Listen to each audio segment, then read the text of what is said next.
आप देख रहे हैं जोहार झारखंड और आपके साथ मैं हूं विवेक। रांची में चुनाव की तैयारियों को लेकर बीजेपी की बड़ी बैठक हो रही है, जिसमें बीजेपी के चुनाव प्रभारी शिवराज सिंह चौहान और सह प्रभारी हिमंता बिस्वा शर्मा भी शामिल हो रहे हैं। और चुनाव प्रबंधन समिति की आंतरिक बैठक में परिवर्तन संकल्प यात्रा से लेकर चुनाव की रणनीति पर मंथन हो रहा है। बैठक के लिए रांची पहुंचे शिवराज सिंह चौहान ने एयरपोर्ट पर कहा कि यह बैठक काफी महत्वपूर्ण है और इसमें कई काम पूरे करने हैं। उन्होंने हेमंत सरकार पर जोरदार हमला बोला। बैठक तो अब तैयारियों के लिए कर रहे हैं चुनाव की, एक ने अनेकों तैयारियां हैं। यात्रा की तैयारियों से लेके अनेकों काम है जो हम पूरे करने वाले हैं आज बैठक में। झारखंड को चील और कौवे की तरह नोच नोच के खा रहे हैं ये सत्ताधारी दल के लोग।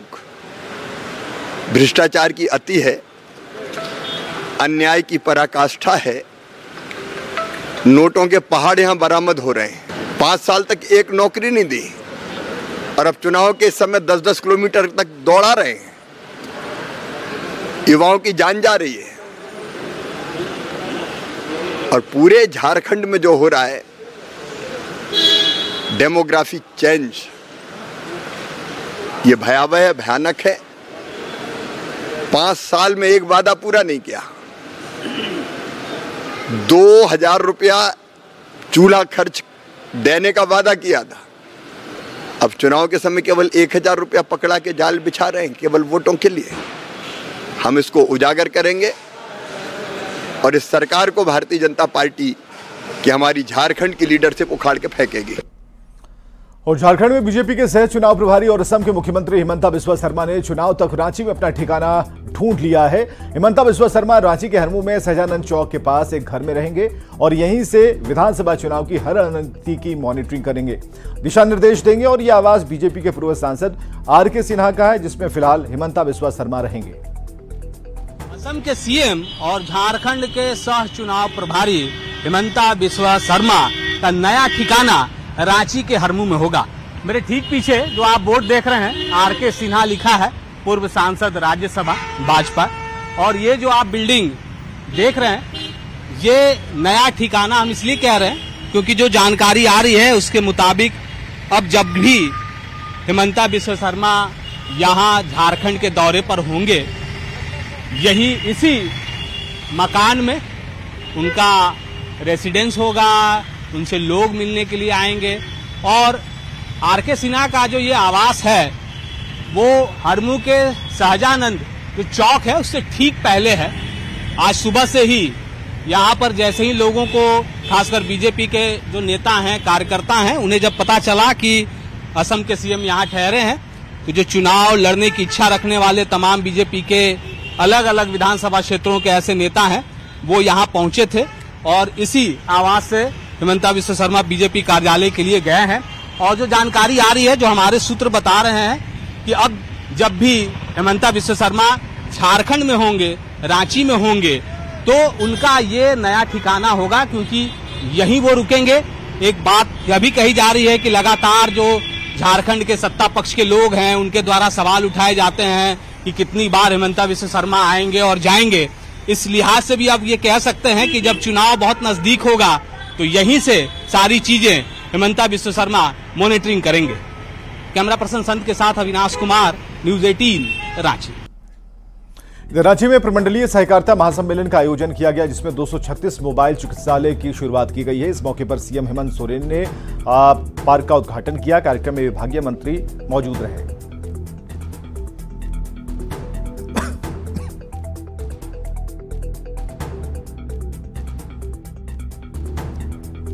तो कार्यक्रम में विभागीय मंत्री दीपिका पांडे और विधायक कल्पना सोरेन भी मौजूद रही। मुख्यमंत्री ने पशुपालन को बढ़ावा देने के लिए 1962 पशुपालक कॉल सेंटर का उद्घाटन किया है। मुख्यमंत्री ने कहा कि खेतीबाड़ी और पशुपालन पर सरकार का विशेष ध्यान है।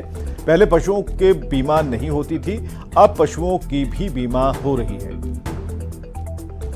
तो रांची से ये तस्वीरें आप देख पा रहे हैं। सीएम ने सी पार्क का उद्घाटन किया है। 1962 पशुपालक कॉल सेंटर का भी उन्होंने शुभारंभ किया। प्रमंडलीय सहकारिता महासम्मेलन और इसमें 236 चलंत पशु चिकित्सालय की शुरुआत की गई है। मुख्यमंत्री हेमंत सोरेन का आज सरायकेला दौरा है और यहां आपकी योजना आपकी सरकार आपके द्वार कार्यक्रम के तहत मुख्यमंत्री पूर्वी सिंहभूम और पश्चिमी सिंहभूम को करोड़ों की योजनाओं की सौगात देने वाले हैं। दोनों जिले को करीब 1000 करोड़ की योजना मिलेगी, जिसमें कई योजनाओं का उद्घाटन और कई का शिलान्यास शामिल है। सरायकेला के डोबो काजू बागान मैदान में होना है और तैयारियों का जायजा दोनों जिला के पदाधिकारियों ने पूरी तरह लिया है। और गिरिडीह से बड़ी खबर है, जहां कुछ असामाजिक तत्वों पर माहौल बिगाड़ने का आरोप लगा है। सरिया थाना क्षेत्र में केशवारी पंचायत के मंझलाडीह गांव में देवी मंडप के पास कुछ असामाजिक तत्वों ने इस्लामिक झंडा गाड़ दिया था। इसके बाद माहौल तनावपूर्ण हो गया। झंडा लगाए जाने के बाद लोग गुस्से में आ गए और दोषियों के खिलाफ कार्रवाई की मांग करते हुए प्रशासन को इसकी खबर दी। जिसके बाद दल बल के साथ मौके पर पहुंचे एसडीपीओ धनंजय राम ने लोगों को समझाया बुझाया और इस्लामिक झंडे को वहां से हटाकर पूरे मामले को शांत कराया। पुलिस ने जांच के बाद दोषियों के खिलाफ कड़ी कार्रवाई का भरोसा दिलाया है। फिलहाल स्थिति पूरी तरह से शांतिपूर्ण है।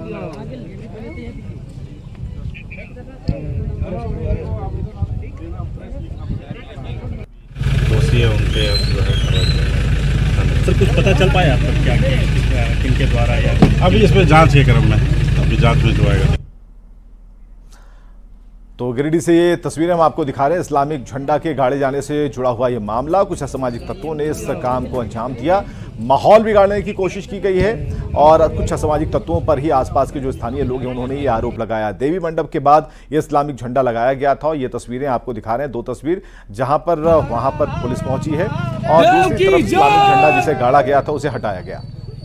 एजाज अहमद है हमारे साथ गिरिडीह से संवाददाता। एजाज, झंडा किसने लगाया अब तक पता चला है? एजाज, क्या खबर है? तो देवी मंडप के बाद ये इस्लामिक झंडा लगाया गया। एजाज अहमद इस पर विशेष जानकारी देंगे कि अभी तक अपडेट क्या है। एजाज, सुन पा रहे हैं आप? जी सर, मैं सुन पा रहा हूं। हाँ, क्या अभी तक की क्या स्थिति है और ये जो इस्लामिक झंडा जिसने भी लगाया, क्या उस ग्रुप की पहचान हो पाई है? सर, जैसे ही सूचना मिली कि इस्लामिक झंडा किसी असामाजिक तत्वों के द्वारा मंडप के बगल में ही गाड़ दिया गया है, सूचना पाते ही एसडीपीओ धनंजय राम दल बल के साथ वहां पहुंचे और झंडे को अपने कब्जे में ले लिया है। और हालांकि वहां पे जो आक्रोशित लोग थे उन्हें भी समझाया बुझाया गया और उन्हें इस बात को लेकर एश्योर किया गया है कि जिस लोगों ने भी इस घटना को अंजाम दिया है उनको गिरफ्तार कर कार्रवाई की जाएगी। हालांकि माहौल अभी पूरी तरह शांत है, लोगों को समझा बुझा लिया गया है। बहुत बहुत शुक्रिया जो आज तमाम जानकारियों के लिए। लोगों को समझा बुझाकर शांत कराया गया है और माहौल शांतिपूर्ण है। और धनबाद से भी बड़ी खबर है, जहां माहौल बिगाड़ने की कोशिश की गई है। चिरकुंडा में असामाजिक तत्वों की करतूत सामने आई, जहां मंदिर में एक मांस का टुकड़ा फेंका है। सीएमडब्ल्यू स्थित बजरंगबली मंदिर की यह घटना है। दल बल के साथ मौके पर एसडीपीओ ने पहुंचकर कार्रवाई शुरू कर दी है और जो लोग हैं वो काफी गुस्से में हैं। शांति का माहौल स्थापित करने की कोशिश की जा रही है। तो माहौल बिगाड़ने की कोशिश धनबाद से भी एक बड़ी खबर है, जहां पर बजरंगबली मंदिर की यह घटना है, जहां पर मंदिर में मांस का टुकड़ा फेंका गया। किसने फेंका इसका पता लगाया जा रहा है और दल बल के साथ तनावपूर्ण माहौल को शांत करने के लिए एसडीपीओ मौके पर मौजूद हैं और पुलिस ने कार्रवाई का भरोसा दिया है। हालांकि लोग का गुस्सा जो है वो चरम पर है और लोग गुस्से में हैं। शांति का माहौल कायम करने की लोगों से अपील की जा रही है और पुलिस अपनी जांच कर रही है।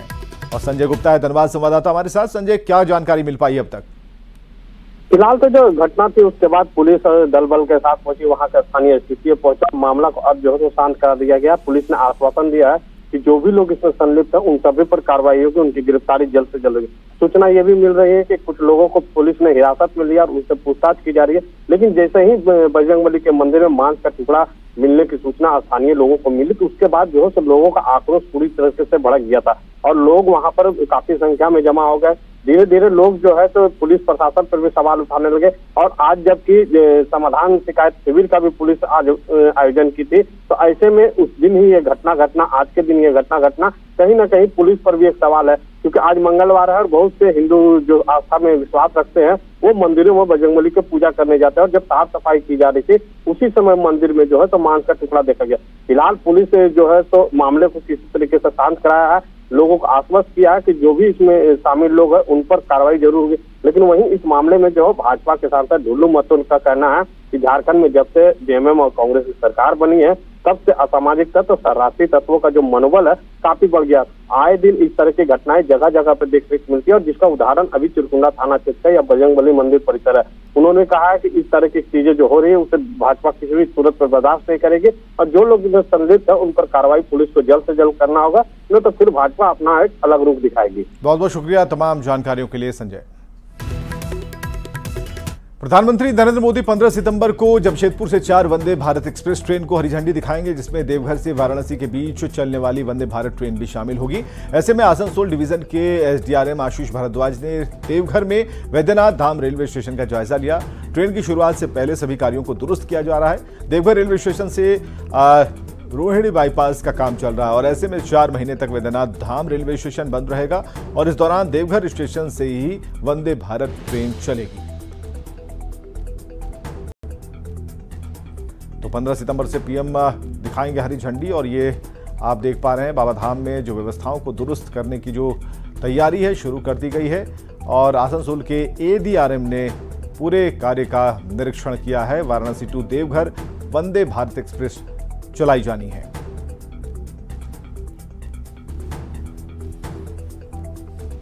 ये बाबा बैद्यनाथ धाम की नगरी को भी एक वंदे भारत एक्सप्रेस मिल रहा है जो कि बाबा विश्वनाथ की नगरी को जोड़ेगा। तो यहाँ बाबा बैद्यनाथ धाम से विश्वनाथ धाम तक एक वंदे भारत एक्सप्रेस का परिचालन किया जाएगा और इसका शुभारंभ बैद्यनाथ धाम स्टेशन से होगा। रामगढ़ के सीसीएल कोलियरी के ग्रेड 8 के कोयला डिपो में लगी आग धधकती जा रही है। हजारों टन कोयला जलकर बर्बाद होता जा रहा है। केंद्रीय कोयला राज्य मंत्री सतीश चंद्र दुबे ने कहा कि नई तकनीक से आग बुझाने का प्रयास किया जाएगा। खबर पर ज्यादा जानकारी दे रहे न्यूज 18 संवाददाता जावेद खान। एरिया के गिद्दी ए कोलियरी के G8 के कोयला डिपो में लगातार जो है आग जो है फैलता जा रहा। आप देख सकते हैं हजारों टन कोयला यहाँ पर धू धू करके जल रहा है। इस बाबत न्यूज 18 ने कोयला राज्य मंत्री से सवाल किया था। उन्होंने कहा कि पूरे झरिया में भी आग लगी हुई है, नए तकनीक से आग बुझाने का प्रयास किया जाएगा। इससे पूर्व भी न्यूज 18 पे एक खबर चलाई गई थी, बताया गया कि 2 से 3 माह से यहाँ पर कोयला में आग लगा हुआ है। झरिया में तो बहुत दिनों से आग लगा हुआ है, उसको नए तकनीकी के माध्यम से उस आग को बुझा के कोयला निकाल के और उसका हम लोग जहाँ भेजना होता है वहाँ भेजा जाता है। आप देख सकते हैं कि किस तरह से कोयले में लगा आग जो है धीरे धीरे फैल रहा है। ये G8 का कोयला डिपो है। ऐसे में देख सकते हैं राष्ट्र की संपत्ति कैसे धू धू करके जल रही है, लेकिन जो अधिकारी हैं इस पर ध्यान नहीं दे रहे हैं। कुछ प्रयास जरूर किए जा रहे हैं, पेलोडर और डोजर लगा करके। बताया गया कि वाटर टैंकर भी लगाए गए हैं आग को बुझाने के लिए, लेकिन ये आग बुझाने के लिए नाकाफ़ी दिख रहा है। फिलहाल जो आग जो है लगातार डिपो में फैलता जा रहा है। ऐसे में राष्ट्र की संपत्ति जो है लगातार आग के जद में आ करके बर्बाद हो रहा है। इसके लिए जिम्मेदार अधिकारियों पर कार्रवाई करने की जरूरत है। जावेद खान, न्यूज 18 रामगढ़। गढ़वा के भंडरिया वन क्षेत्र के रूदो गांव में हाथी के हमले से एक शख्स गंभीर रूप से घायल हो गया। इसे रमखंडा प्राथमिक स्वास्थ्य केंद्र में भर्ती कराया गया, जहां प्राथमिक उपचार के बाद बेहतर इलाज के लिए मेदिनीनगर रेफर कर दिया गया। पीड़ित के परिजनों ने बताया कि घायल विनोद सिंह बकरी चराने तेलिया टाड़ के जंगल में गया था और इसी बीच जंगल में हाथी ने पटक कर उसे घायल कर दिया। अच्छा, बकरी चरा वगैरह थी? बकरी चरा वगैरह। क्या बजे? खेती आ रही है। अरे अभी तो 1 घंटा के पहले स्टेशन है। काय बजे थुआ देखा बुरबा कदिन के भाई। अच्छा, तो बेसे मारी रहाई? ढेर लाती 30-40 हो। जंगल में से हुई? हां, जंगल में। लोगों कैसे पता चला? हम लोग पता चला कि भाई कोई छर चरवाया था, कहा हाँ कि वो के मार दिया। अच्छा हाँ। तो जंगल में ही से मिले? हाँ। कितना देर बाद खोजे थे? हाँ। लातेहार के बालूमाथ शहरी क्षेत्र में हाथियों के झुंड के घुसने से अफरा तफरी मच गई। बालूमाथ थाना से महज 500 मीटर की दूरी पर करीब 20 से अधिक जंगली हाथी उत्पात मचा रहे हैं। इसके बाद गांव के लोगों ने जंगली हाथियों के झुंड को टॉर्च लाइट, मशाल और पटाखे के सहारे भगाया। इधर फिर आ गया बड़का बालूमाथ में, उधर से फिर जो है उधर से आदमी का रास्ता, हाथी का रास्ता कहीं से मिल ही नहीं रहा था, इसलिए फिर उधर से खदेड़ा तब जाकर जो है उधर मकई में ढो गया पंचीपाड़े का, तब बाउंड्री छोड़ते हुए जब फिर उधर बड़का बालूमाथ की ओर जंगल की ओर निकली। रात भर जो है सो लाइट दिखा करके चिल्ला कर आवाज़ लगा करके हम लोग भगाने का प्रयास किए। संख्या में 4 बच्चा था 6 बड़ा था। हजारीबाग के चौरी थाना क्षेत्र के यूपी मोड़ के पास सड़क दुर्घटना में 3 लोगों की मौत हो गई। सभी हजारीबाग के पेटरवार अपने घर जा रहे थे। तीनों मृतकों की पहचान हो गई है, जिसमें राहुल अग्रवाल, दीपेश प्रसाद और चालक हेमंत प्रसाद शामिल है। हजारीबाग के बीजेपी सांसद मनीष जायसवाल की पहल पर सभी शव को अस्पताल भेजा गया।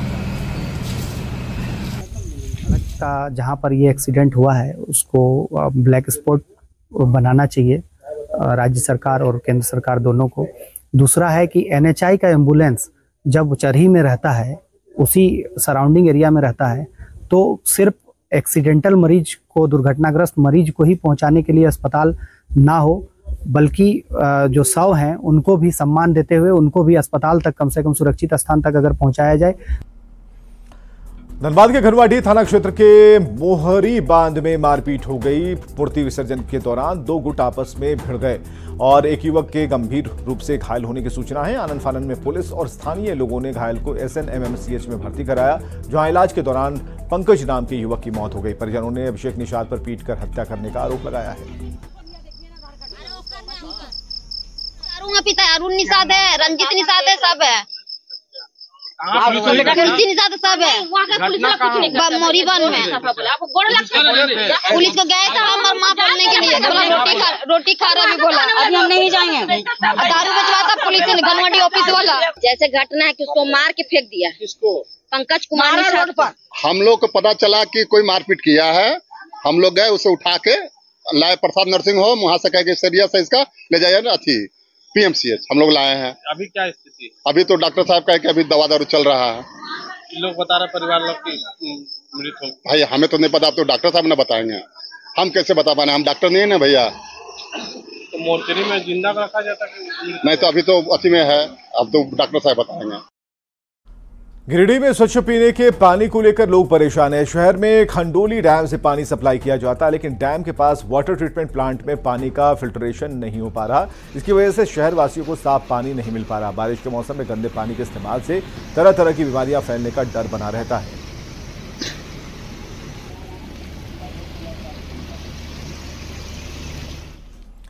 सिमडेगा में झारखंड राज्य खेल प्रोत्साहन सोसाइटी की युवा बॉक्सर अमीशा क्रिकेटा ने अबू धाबी में एशियन जूनियर बॉक्सिंग चैंपियनशिप में रजत पदक अपने नाम किया है।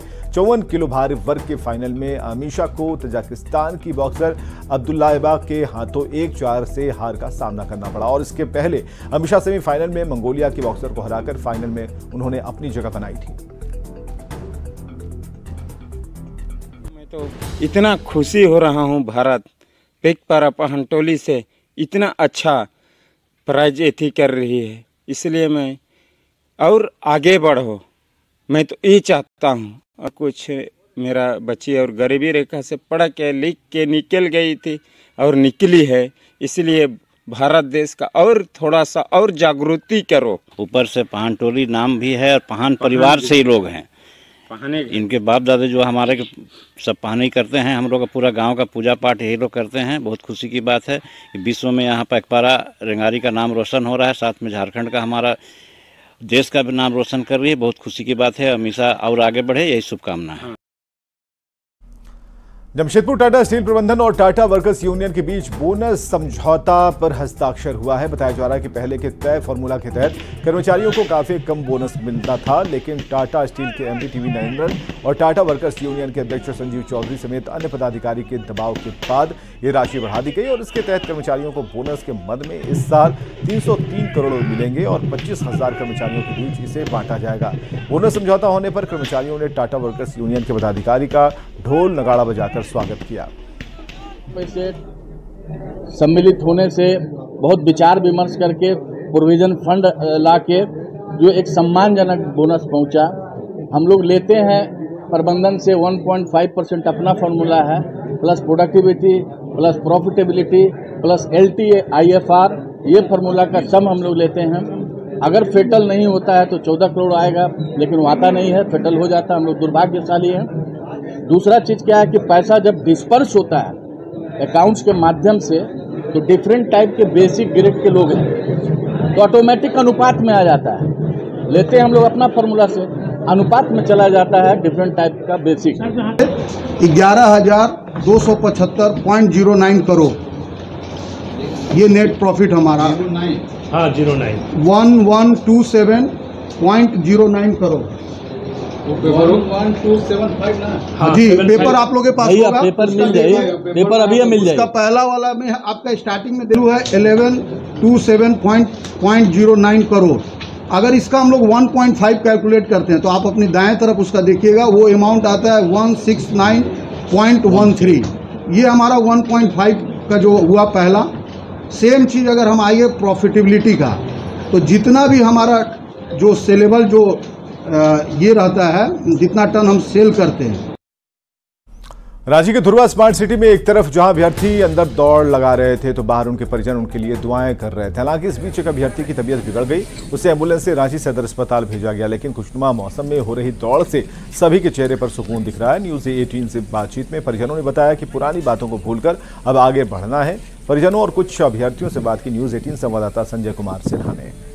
दौड़ लगानी थी, वो 40 मिनट का टाइमिंग दिया था, मेरा 15 मिनट में कंप्लीट हो गया। यानी 15 मिनट में आपने कितने किलोमीटर की दौड़ लगाई? 5 किलोमीटर। वाह, आप तो 15 किलोमीटर 5 किलो दौड़ लगाई। यार ये बोल रहे हैं कि जिस तरीके से यहाँ पर मौसम जो चूंकि बदला हुआ है, तो क्या उससे कुछ राहत मिली है? नहीं सर, हमको कोई चीज़ का टेंशन नहीं है। मेरा बेटी और बेटा दौड़ रहा है ना, बेटी दौड़ के निकल गया, 30 मिनट में कंप्लीट कर दिया। मैंने बेटी ने निकाल लिया और बेटे की दौड़? बेटी की दौड़ अभी हो गया, कंप्लीट हो गया, 30 मिनट। बेटा का दौड़? बेटा का दौड़ रहा है, नहीं निकला हुआ है। अच्छा, बेटा अभी दौड़ रहा है, 10 किलोमीटर की दौड़ लगा रहा है। माँ कितनी परेशान है? आप कोई परेशान तो नहीं हुआ है, वो बेटा निकलेगा तो अच्छा होगी। आपकी क्या हुई दौड़? पास हो गए। पास हो गए, वाह, बधाई हो आपको। ये क्या आपके हाथ में? एडमिट कार्ड है सर। एडमिट कार्ड है। अच्छा ये बताइए कि कितने देर में आपने दौड़ लगाई? 38 मिनट। 38 मिनट में दौड़ गए, 10 किलोमीटर। यानी कहाँ से आए? बिहार से, पटना जिला। बिहार के पटना जिले से हैं, दौड़ लगा, दौड़ पूरी कर लिया, महज 38 मिनट में 10 किलोमीटर की दौड़। Yes sir. कहीं बीच में ऐसा लगा हो कि कहीं परेशानी आई हो? कहूँ ना सर, कोई दिक्कत नहीं। चूँकि बात यह है कि दौड़ लगानी है, नौकरी, सरकारी नौकरी का सवाल है, और ऐसे में यहाँ अभ्यर्थी हर सेंटर पर पहुँच रहे हैं, दौड़ लगाने की जुगत लगा रहे हैं, दौड़ रहे हैं, फिटनेस दिखा रहे हैं और मुस्कुराते हुए बाहर निकल रहे हैं। संजय कुमार सिन्हा, न्यूज़ 18 रांची। और यहाँ रुकेंगे एक ब्रेक के लिए।